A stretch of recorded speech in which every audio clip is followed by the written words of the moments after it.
Hi, this is Ron Darling with SNY TV. You know me from covering the Mets, and I hope you get a chance to listen to MetsMusings with Gary Mack. I had a great time. I hope you do too. MetsMusings is an unofficial, independent podcast covering New York's National League Baseball team. It is not affiliated in any way with Major League Baseball or the New York Mets. Now it's time for some New York Mets baseball talk. Here's Gary Mack bringing you the latest news and analysis from Mets Nation and the world of baseball on another edition of Mets Musings.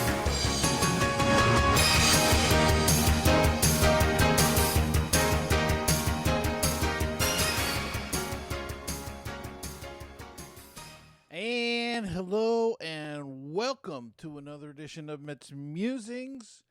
The season has finally started.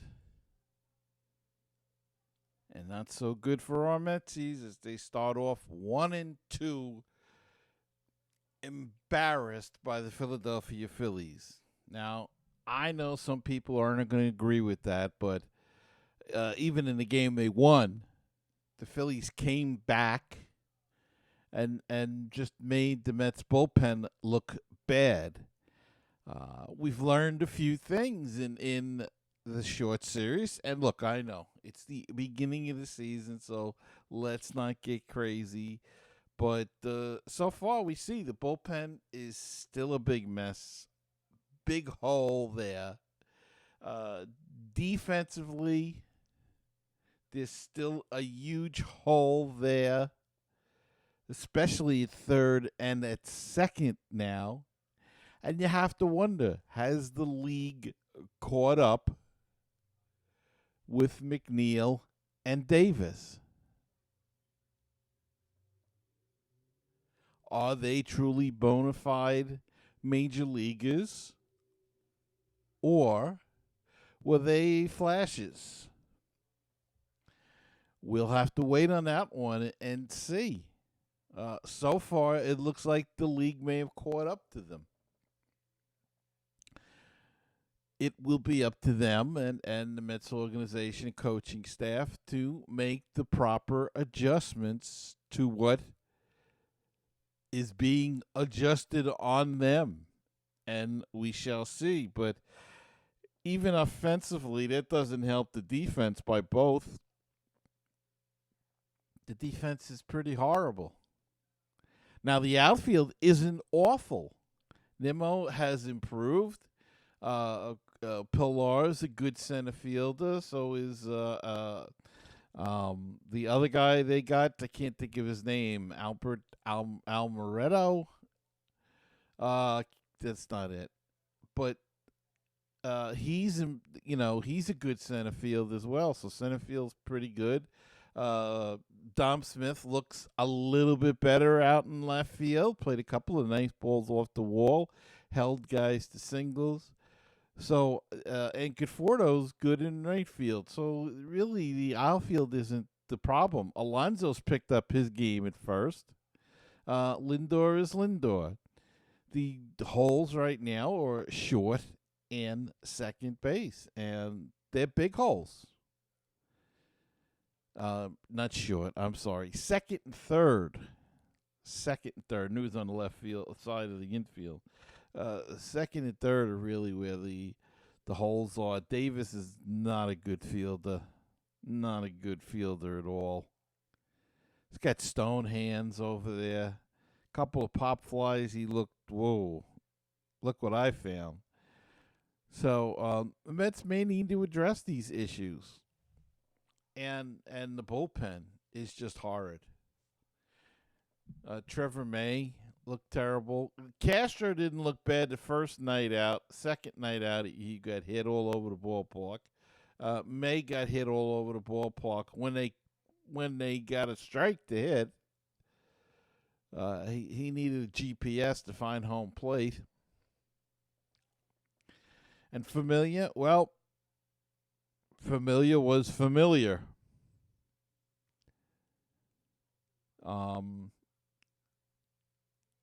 Just not the same pitcher anymore. So These are the things that are going on, and they'll have to retune it. Again, we'll have to see what Hefner can do to get these guys straightened out in the bullpen. And if not, I think there's some short leashes on this team. I think there's a short leash on Rojas. I think there's a short leash on Hefner as far as the coaches go. Don't want to get too far into the season and get too far behind. So we'll see. But it's early yet. But coming up, opening day, afternoon game against those Miami Marlins.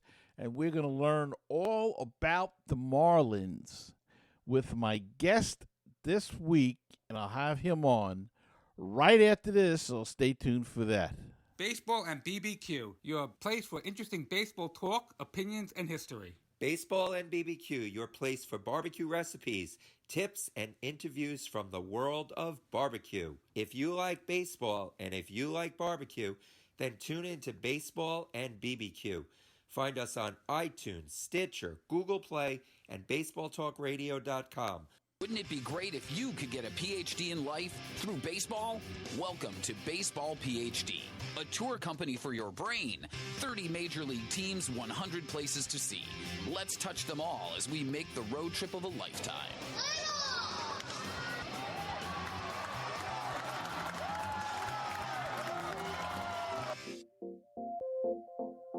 Check out my Facebook group. It's at facebook.com/MetsMusings. Go check it out, and don't forget to call the hotline. It's 516-619-6341. And I'm back, and joining me this week is my first guest of the big season 2021, the full season. He is Eli Sussman. He is the managing editor of Fish Striped, a Miami Marlins blog, and I think you also do a podcast. Eli, welcome to the show. It's great to be here, Gary. Yes, we do plenty of podcasting on Fish Stripes. Almost every day, a little something going on. And yeah, entering this year with new expectations that the team hasn't had in quite a while, and with a revived energy, because a nice combination of new blood leading the organization, but also a lot of continuity from the team that had an exciting playoff run. So there's been a lot going on with this team in this first week, and really excited for them to match up with the Mets.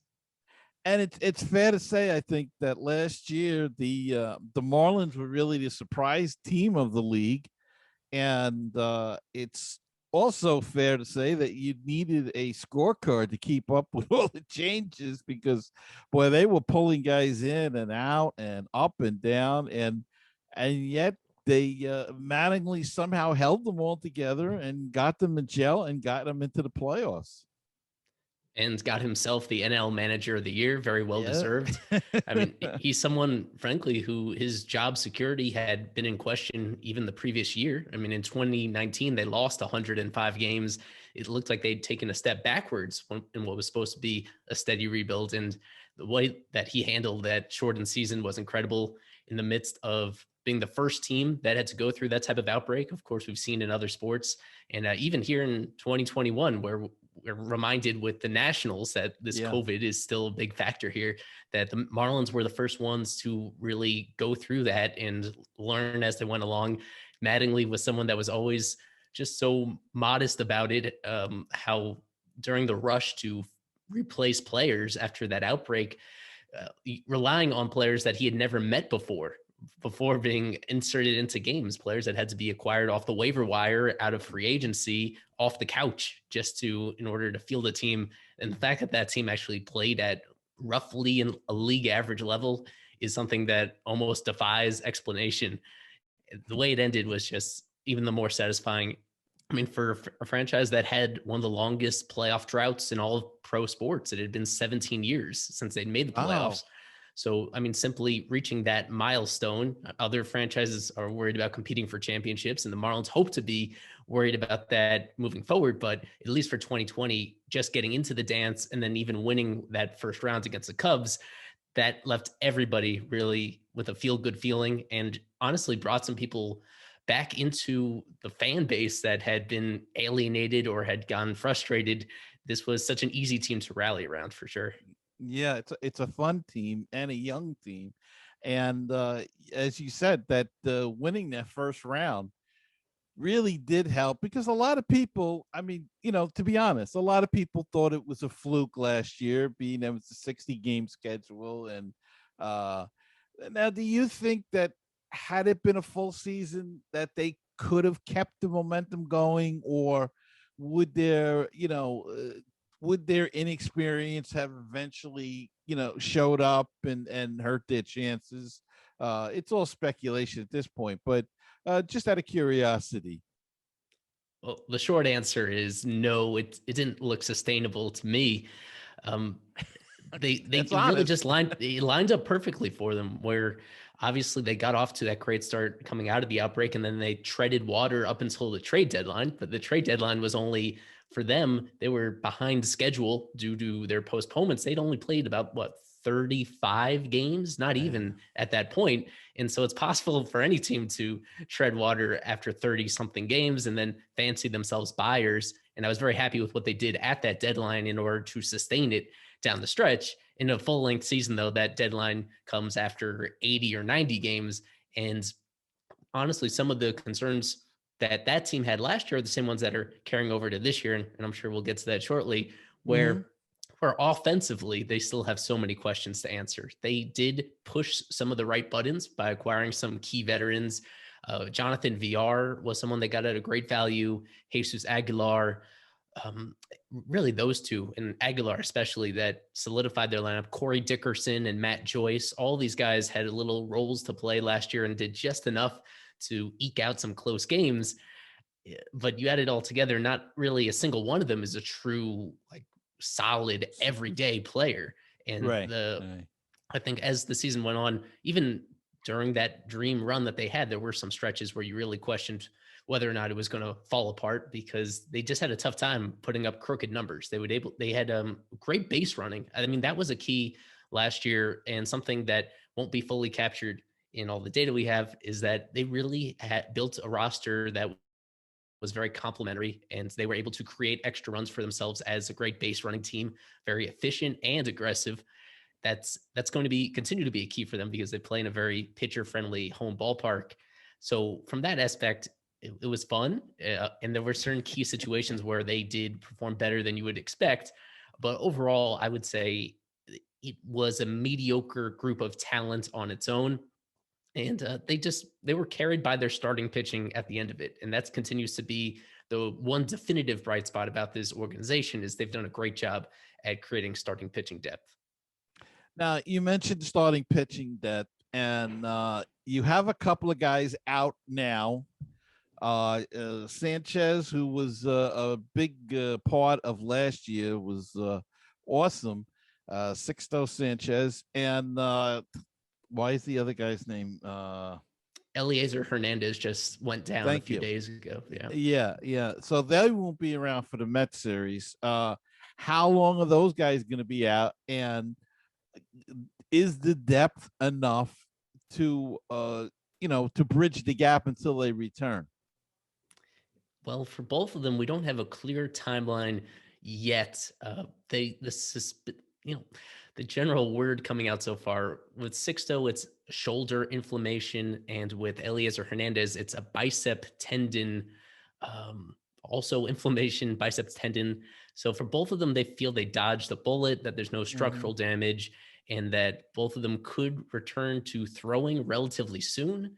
But especially with Sixto being their number one overall prospect and someone who's had some durability issues in the past, they're going to be extra cautious with him. I mean, he means so much to their team over the next decade, not necessarily for 2021.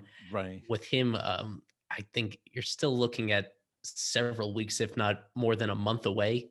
And that's the big bummer with him is that he was so close. He wasn't on their opening day roster because he was behind schedule in spring training, and he was so close to joining them, in fact, for this road trip. I believe as things lined up, he would have been starting the Sunday game of this series against the Mets if all had gone smoothly, but then you had this setback. And then with Eliezer, he suffered this injury just 2 innings in to his first start of the regular season a couple of days ago. And he's someone that has also had durability issues before. Very exciting guy because he misses a lot of bats. He's actually the oldest member of their rotation right now, if you could believe it. Still just 25 years old, about to turn 26 next month. And he's the graybeard that they had. So with him, again, it's a timeline where right now he's not throwing at all. And they'll have to reevaluate him. The first MRI, they didn't really see all that much issue with the biceps tendon, but it's still a number of weeks away. So in the meantime, they are calling upon even younger guys, if that's possible. They're relying on, well, they called up one of their other key prospects, Nick Neidert, who pitched a little bit in the majors last year and was their former minor league pitcher of the year in 2018. He's expected to start one of the games in the series that they still haven't announced as of this recording, but he's expected to start on Thursday, tomorrow, but he may be pushed back to Sunday. He's going to start one of the two games. And then the other one is still a little up in the air, where they could call up another player from their alternate training site, whether it be Daniel Castano or Braxton Garrett, or they could put that start in the hands of their Rule 5 draft pick, Paul Campbell. He came from the Tampa Bay Rays. He did well enough in spring training to stick with the team. Someone that we've just seen pitch once in a relief appearance. And that's really the thing, is that these guys do have great talent, but they're so inexperienced. It's a bit of an unknown for sure. And a big contrast, I'd say, between the Mets being a very veteran team. And, there's only one way to get experience, and that's to get thrown in the fire. And, if you get hit, you get hit. I mean, that's how you learn. The Mets had David Peterson, the second-year guy, going today, and had a terrible first inning, gave up 4 runs, and then kind of settled down. They took him out in the 4th, and then, of course, the bullpen's awful again so far.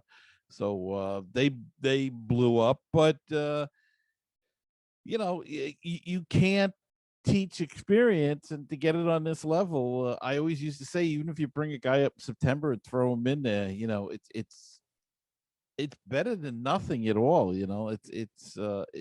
They get a feel for a little bit of the pressure, even at the beginning of the season, and it makes them better. Now, there's a lot of this year, at least, there's some familiar faces around the infield. You've got Alfaro behind the plate, and you mentioned Aguiar at first. The guy I was interested in, that I watched a game the other day, was your second baseman. Jazz Chisholm is the guy's name. And this guy looks like, barring injury, this guy's going to be a superstar, I think. He's dynamic. He's exciting. He's fast as the wind. The game I was watching, I forget which game it was.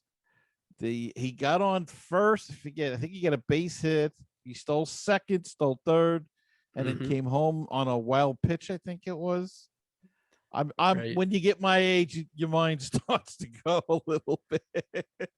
But I mean, he did the whole. He built the run all by himself, and just amazing. And seems like a happy-go-lucky guy. And tell me a little bit about him. I could do a whole podcast just on Jazz alone. He is that special, that unique. He's a hand-picked prospect by Derek Jeter, as the story goes, where they saw him in the Arizona Fall League back in Jeter's first full year running the team, and they were blown away by him. They end up trading for him the following year in 2019 from Arizona, and he ends up debuting in 2020 down the stretch. A pretty limited role last year as the second baseman. Called up the beneficiary of some injuries that they had up the middle. And he had some key highlights there. Someone that has skipped AAA entirely because he spent the 2019 season at AA. And then this year, he was in a competition coming out of spring training with Isan Diaz, who was once a pretty highly regarded prospect on his own. Jazz simply beat him out. He led the team in home runs this spring, and I think was second in stolen bases. He's the type of guy that really makes those impact plays, all kinds of impact plays as a hitter, as a base runner. He is so toolsy. And it's deceptive because he's only about my size. He's only about maybe 5'10", 5'11", and not particularly large person, but he has so much athleticism in there, and he's able to harness it at these key moments. And I mean, probably the bigger story is just who he is as a person and how much he embraces being a major leaguer and all the responsibilities that carries. He is such a model ambassador for the game. I believe the only active player right now who is born in the Bahamas at the major league level. And he's trying to lead a pipeline of future Bahamians to come up to the major leagues as well. He's someone that once he got traded from the Arizona organization to the Marlins, he described it as coming home. He just felt so comfortable being here, being a closer trip back to his native Bahamas. Right. And it has showed where he performed better in the minor leagues after the trade, and he performed great in spring training. And now, making an instant impact, almost an everyday player. He's their primary second baseman, occasionally gets spelled for John Birdie as their utility guy, but for the most part playing just about every day. And it's an unusual team because we talk about this as a young team, but that's really on the pitching side. Among the position players, he is really the only one that you would still consider a prospect, someone that is still just tapping into his ability. Otherwise, he's surrounded by a lot of veterans in this lineup. And that's what makes this an interesting balancing act where his performance, thank goodness, it's been like an easy decision to put him in the lineup so far because he's performing great. The reality is, though, he's so young and he's never been through anything close to a full major league season. Even if he does struggle, there's the expectation that they'll just keep running him out there and keep giving him opportunities to reach his incredible ceiling that he has, because this is a franchise that is in that transition between continuing to rebuild and contending. And they hope he's the guy that helps them really toe that line, where he's that young guy that still has all these years ahead of him, but they think he could contribute immediately because of how well he does all around and how competitive he is. Checking all the boxes that you would want from a young player. At the same time, there are some things to iron out. He's had some strikeout issues in the past. He's a very aggressive player, aggressive swinger early in the count, sometimes not getting the greatest pitch to hit just because he's so eager to make an impact. And the fan base has really quickly attached to him. They've started to really fall in love with him. And we just can't wait until it's a post-COVID reality where you can truly embrace these guys and be around them, because he is infectious and he really gravitates towards people and he feeds off that fan energy. Infectious in a good way, not yes, not in a COVID way. Mm-hmm. And I don't recall what I watched of the game. I don't think he get any chances. How defensively is he solid? He looks like he's fast enough to overcome any mistakes he may make. He's got the athleticism and the quickness and the speed. So I would imagine he's okay defensively. He's a shortstop in a second baseman's position. He is someone that has always been a shortstop throughout, I believe, his entire pro career. And certainly since he's been in the organization, they think he is a plus defensive shortstop moving forward. And so do pretty much all the evaluators that you would trust to be objective about this. But at the moment, they have Miguel Rojas, who is the unofficial captain of the team. And Rojas is coming off an incredible year during the shortened season that has solidified him as the everyday player at short. And Rojas he's a pretty good shortstop as well. Yes, he's very smooth. He's a different type of player, though. He's 32 years old, and he's someone that has never really had that same kind of athleticism. He's someone that gets by on his fundamentals and his awareness and just his sheer hard work. Whereas Jazz is someone that has, just different abilities and a different potential. They actually recorded a joint interview a few days ago that was very fascinating, where they were challenged about this situation where Jazz is being labeled by many as the shortstop of the future. But what does that mean for Miguel Rojas, who has been, again, the leader of this team and a great performer recently? And both of them they're saying the right things about how they want to coexist, where if Rojas continues performing at a high level, then all right, Jazz fills that void at second base that they do currently have at the moment. If Rojas eventually, Father Time, catches up to just about everybody except for Nelson Everybody. Cruz, it seems, but just about every other player. Father Time catches up to you. And if Rojas transitions into a utility role, a part-time player, then Jazz becomes the shortstop as well. So there's room for both of them, they believe. And for the moment, both of them are just right up the middle as the main double play combination. Yeah. And you mentioned Bertle before. I think the game I had on, he was playing third. They'll move him all around the infield. Who's the predominant third baseman? Is it still is it Anderson or Yeah, still Brian Anderson. This is now already his fourth year, and Brian Anderson is a pretty popular player, somebody that honestly profiles as an obvious contract extension candidate. I know the Mets have been paying a lot of attention to contract extensions, and they've more established players that have been candidates for it. But Brian Anderson is someone that each of the past 3 years, he's been an above average player. He gets overshadowed because we're in a great era for third basemen around the league. So he's someone that could be a very productive player and yet still be overshadowed, not really in contention for being an all-star selection, although he was a Gold Glove finalist in the National League last year. Yeah, he's just a really well-rounded player, drafted and developed by the organization, which is something that is an anomaly right now among their core. So many of these guys were acquired via trade when they tore everything down a few years ago. Most of these key players that they have right now were acquired in those rebuilding trades, whereas Anderson's been here the whole time. He's drafted, developed by the organization, and he gets a little bit better every single year. As we're recording this, he's off to somewhat of a slow start offensively, but he's a streaky player. I think last year, every year, really, these 3 years in a row, he's right up there for one of their leaders in home runs and RBIs. It's not really saying much because this has not been a great offensive team during this stretch, but he's been steady, and that's what people appreciate with him. So he'll be playing just about every day at third base, and one of the key players that's in the middle of their lineup that Don Mattingly has taken a really nice connection to. Like I said just a few minutes ago, the Marlins were very quiet this offseason, and you could understand a lot of those reasons for doing so.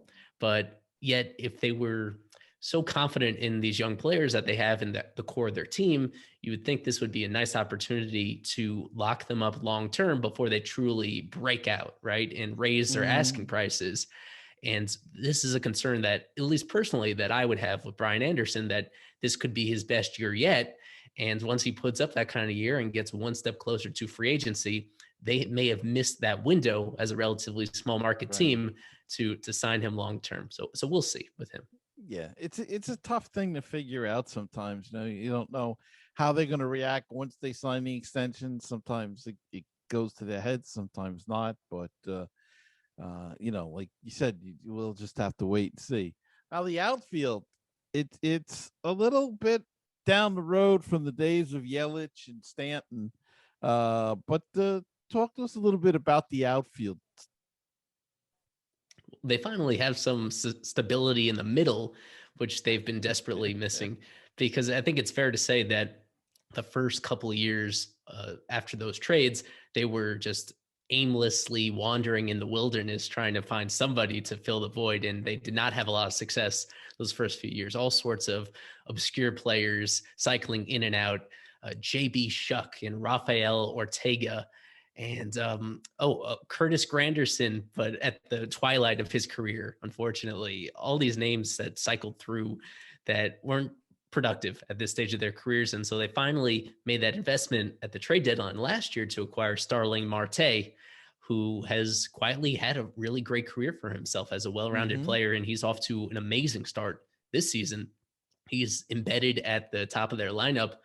And a fun fact entering this series is that he is right now the only player still that has started every single game this season for the Marlins. They've had revolving doors at all these other lineup spots, but he's been the one rock for them these first 6 games, hitting nearly 400 in the process and playing a good defensive center field, someone that is entering his free agent year.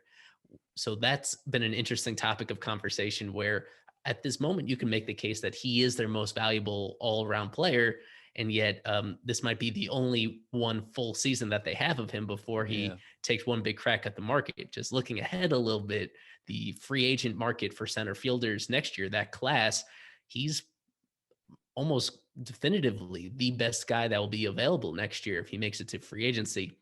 And it'll be tough to bring him back. For the moment, though, they're savoring every minute they have with him because he is really well-rounded and he's taken a liking to their other young outfielders that they're trying to bring along to maybe be his successor someday. In the corners, it's a bit of a juggling act. It's really three guys for two spots, you could say, between Corey Dickerson, Garrett Cooper, and Adam Duvall. Adam Duvall being the one new addition to the team on the offensive side, because they do have a lot of continuity on the position player side, almost all the same hitters as last year, but with Duvall coming in after a couple of years with the Braves in a part-time role. And so Duvall is the primary right fielder and Dickerson is the primary left fielder, but neither are true everyday players, I would say, at this stage. And when they need some time off, that's where Garrett Cooper comes in, where Cooper, I would say, is their most talented overall hitter. He's someone that has incredible raw power to all fields and good discipline at the plate as well. Simply has been snake bitten throughout his entire career. He's always nicked up with some kind of injury. And last year was one of the many players that caught COVID during the season, and that kept him out for about 25, 30 games of it. When he's healthy, he's such a big impact. And it's a reason why there was some bitterness around the Marlins about having no designated hitter in the National League this year. I think they were planning on that. I believe the plan was pretty clearly that he would be their main DH, or Jesus Aguilar would be their main DH and open up first base for Cooper, that they see Cooper as worthy of being an everyday player as long as health permitting, he's able to stay on the field. And now they have this, it's a big challenge for Don Mattingly. It's not the same challenge as last year for him, but there's certainly some tricky decisions to be made. And it's frustrating for the moment as entering this series where they believe that they had a surplus of decent bats, and yet he can't really find the right combination because they're not really putting runs on the board, with the exception of one single game they had so far, the one game that they've won. Well, it's a tough thing, and certainly after his performance last year, I'm sure he'll find a way to do it again. The bullpen, the all important bullpen. How is that shaking out for this season for the Marlins? Well, I would say that honestly, one of the most pleasant surprises so far from the first homestand they had was one of their new acquisitions, Dylan Floro, acquired from the Dodgers, who contributed to their World Championship team. It always makes you sweat a little bit when a great organization like the Dodgers is willing to trade away somebody that is still affordable and still in their prime and still effective the previous year. It makes you wonder if they're about to fall off a cliff. But so far, it's been very good from him. He was able to get into 4 of their first 6 games and has really stabilized their setup role for them with him. But I start with him because he's really the one bright spot of this first few games. There's a lot of turnover in their bullpen relative to last year. They kept Yimi Garcia, they kept Richard Blyer, and that's about it. Just about everybody else that was part of their bullpen last year either went through free agency or was traded away or is currently at the alternate training site. So it's been a weakness for the team early on for sure. And that's been a disappointment, allowing a lot of home runs across the board from John Curtis, who was acquired from the Tampa Bay Rays, to some of their very young players. The difficult balancing act they're doing is that they had 2 guys on their roster right now who are the Rule 5 draft picks. We have Paul Campbell, who we mentioned before, could be a swingman for them, and also Zach Pop, who was very impressive in spring training, and he made the roster as like a middle reliever. And as much promise as those guys show, they didn't pitch at AAA. They didn't really pitch in any formal setting in 2020 because there was no minor league baseball season. It's such a steep learning curve from them. If the Marlins are committed to keeping them around, and that's the idea of making a Rule 5 pick, is if you're looking at the long term, then you have to go with the growing pains. And so with Pop, he had there's no way to sugarcoat it. He had a disastrous outing here on Wednesday at the final game of the homestand, came in trying to keep the game close and couldn't even get through his one inning of work, giving up a grand slam. So with him, he has a lot of potential, but they're committed to, he's someone that by keeping him in the major league bullpen, it means having someone that's probably more major league ready squeezed out of the equation.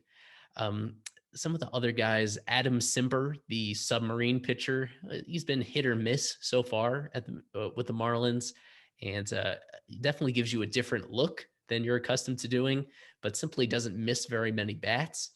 And Richard Blyer was someone that was great for them down the stretch last year and is off to a slow start so far here in 2021. A soft tosser from the left side, usually very reliable to get ground balls, except for this first week of the season. It's taking him some time to get comfortable. And I guess the key guys at the back end, I suppose, the ones that ultimately will have the biggest impact on the team and whether they contend or not, are Yimi Garcia and Anthony Bass. And Anthony Bass signed via free agency.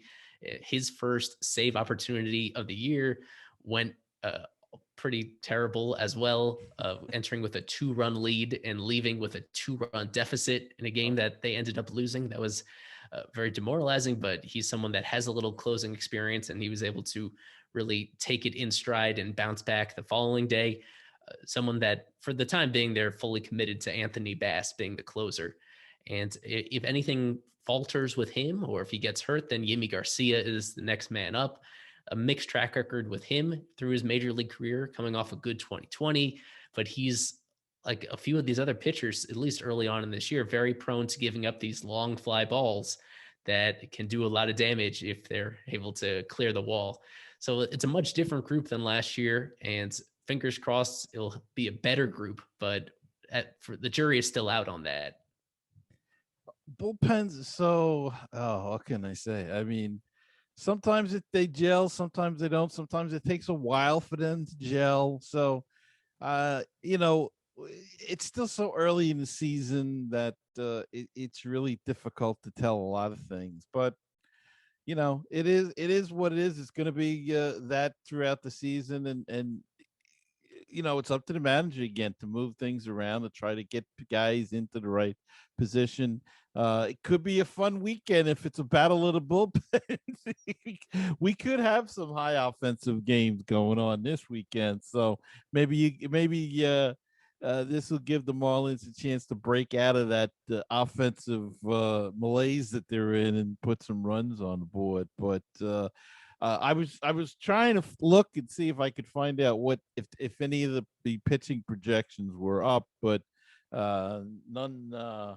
I imagine that we were going to see Alcantara this weekend. Unfortunately not. He's someone that would be technically, he could be lined up on regular rest for Sunday, but the plan is to push him back to give everybody an extra day of rest. Actually, as we're recording this, it has still not been decided for the Marlins. I mentioned these two. I mentioned Alcantara will not be in this series, but even for Thursday, Don Mattingly is non-committal between Nick Neidert and Paul Campbell. Both of those, the very young guys who haven't started a major league game before. So either way, for that first game of the series, going with a neophyte. And then on Saturday, it'll be Trevor Rogers, who had an amazing spring training. He's a former first-round draft pick, but also had some mixed results in his very first start of the season. A huge left-hander that the Mets faced at least once last year, for sure. I think he made his debut against the Mets, if I remember correctly, in Citi Field. That he has a lot of potential, and someone that has great pure stuff and a good command of it.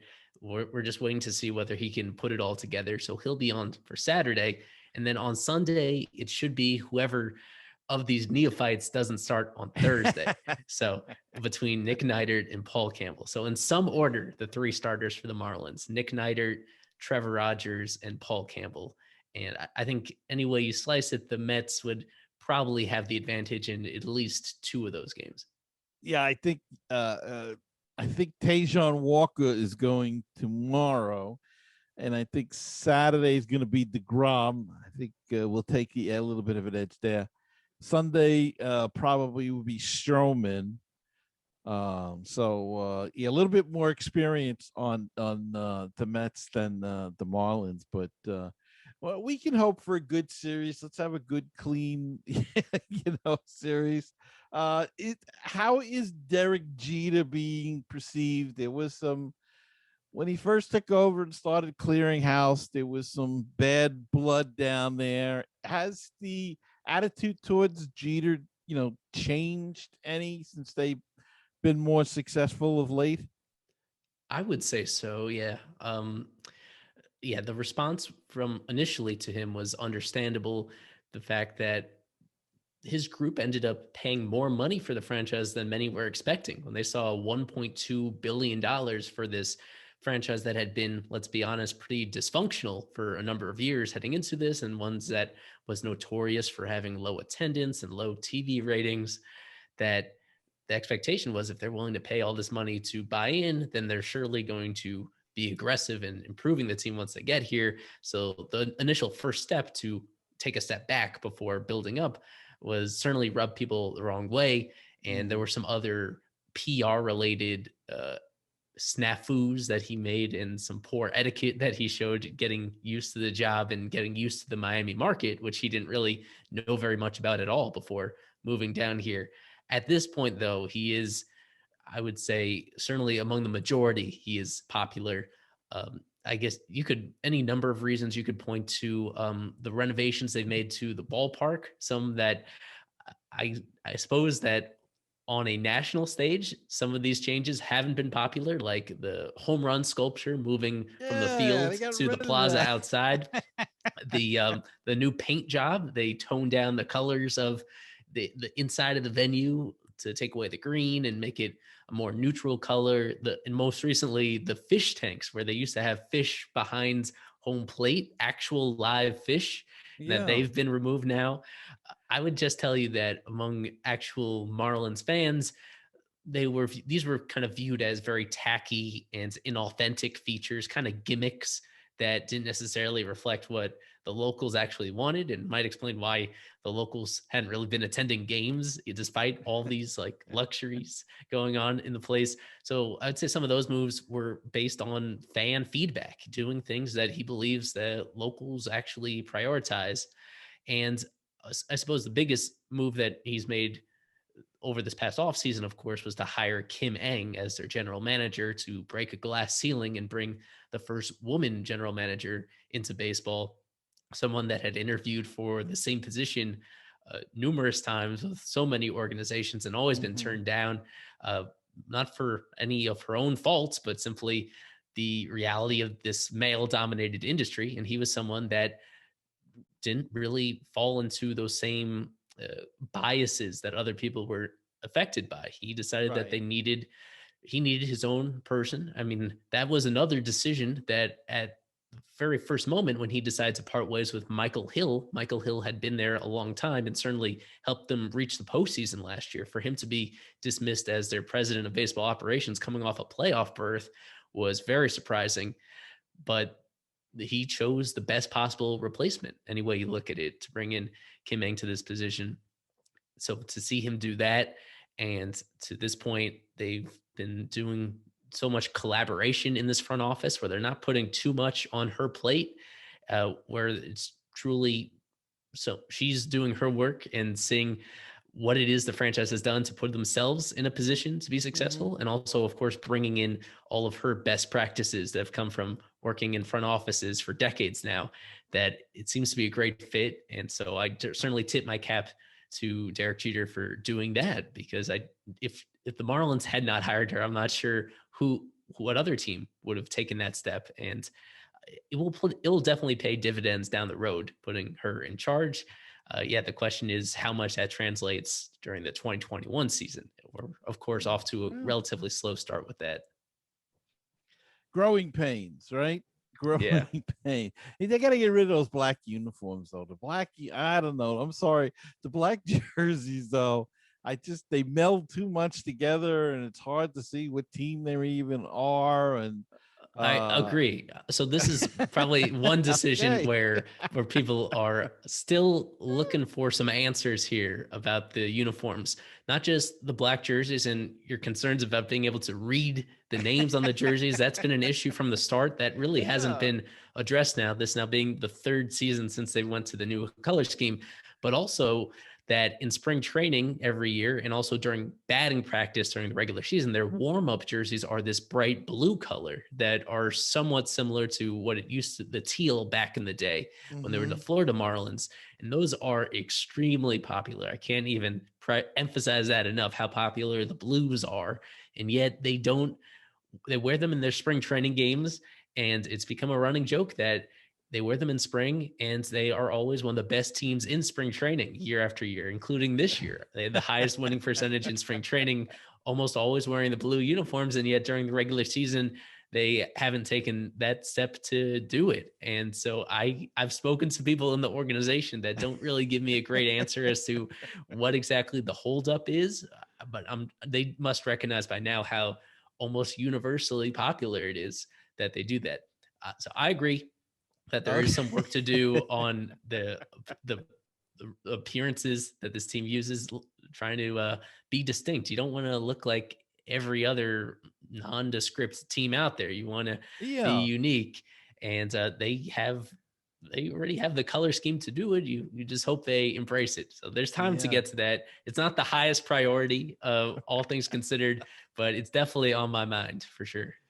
And I like the original logo too, the original hat and everything too.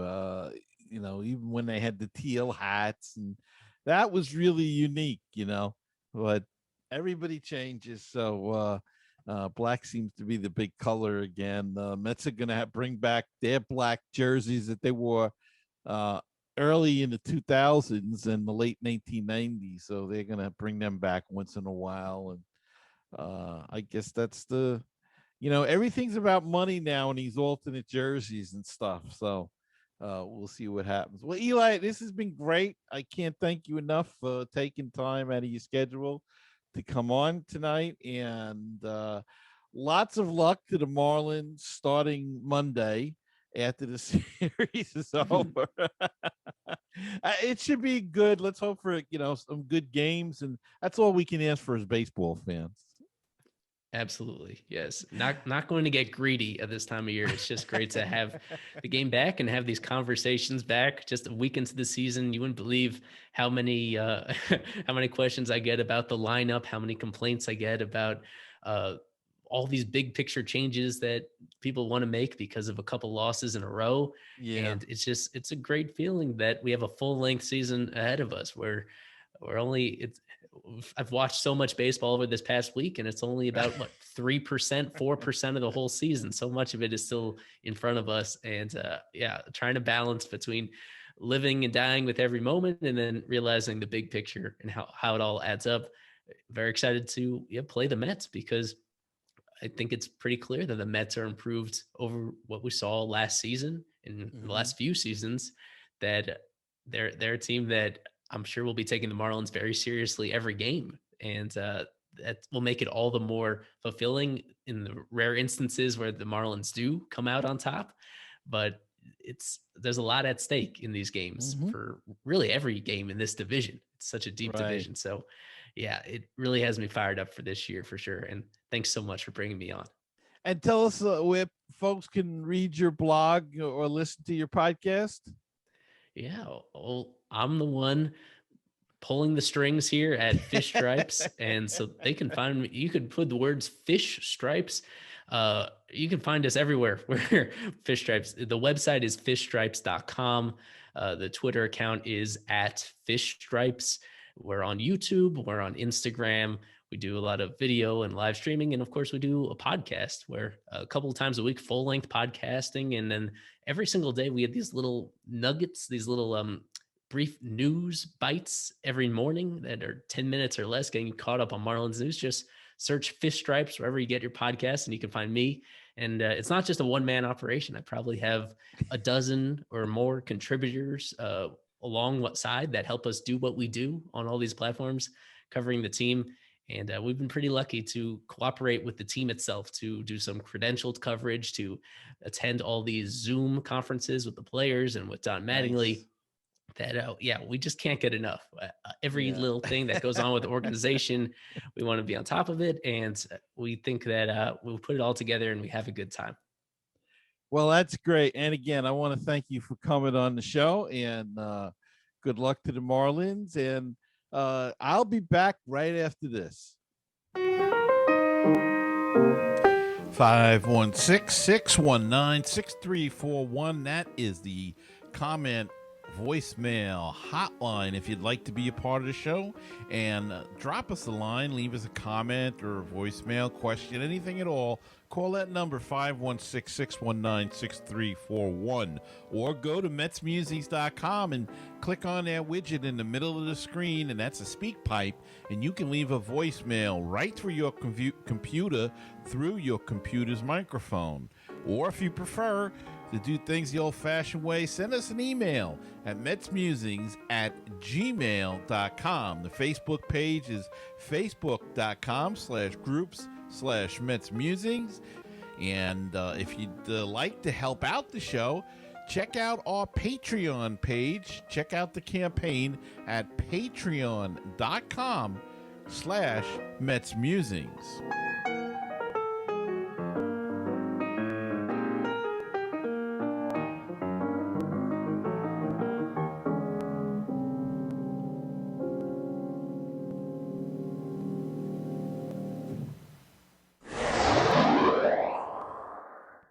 Okay, and we're back, and I know everybody's been waiting to see if I'm going to mention about the MLB moving the All-Star game.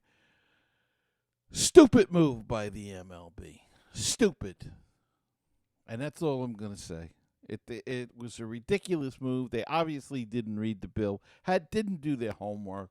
Manfred is ruining the game, should be terminated immediately, drawn and quartered, chased out of New York, tarred and feathered, whatever you want to say. He should not be commissioner of baseball. It needs to be gone. First, the stupid rules, now this stupid decision. And that's all I'm going to say about that. And that's going to wrap it up for this week's show. I hope you enjoyed it. I want to thank my guest, Eli Sussman.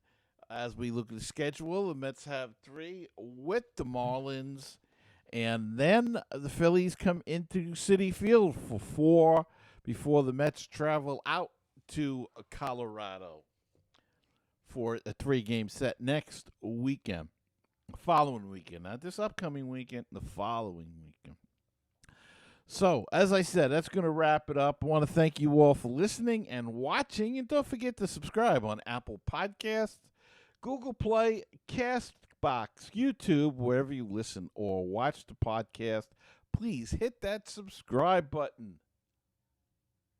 That helps me grow the community and grow the show and expand to new listeners. And it lets you know whenever there's a show released. So hit the subscribe button on YouTube, hit that little bell, and you'll know immediately when a new show is released. So please do that. So until next time, remember, keep the faith, stay optimistic. It's early in the season yet. And let's go Mets. And I'll see you next time on another edition of Mets Musings.